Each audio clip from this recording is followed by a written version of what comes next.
Talvisodasta on kulunut 75 vuotta. Mutta nyt vasta on selvinnyt, että se olikin Illuminati. Suomi taisteli talvisodassa Neuvostoliittoa vastaan. Neuvostoliitto nimessä on 15 kirjainta. Aakkosten 15 kirjain on O. Sana olut alkaa O-kirjaimella. Sitä myydään pulloissa.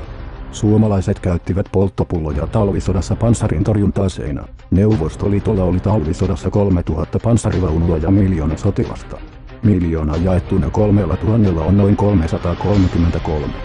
Suomella oli talvisodassa 32 panssarivaunua. 333 miinus 32 on 301. Talvisota kesti 105 päivää. 301 miinus 105 on 196. 1 plus 9 plus 6 on yhtä kuin 16.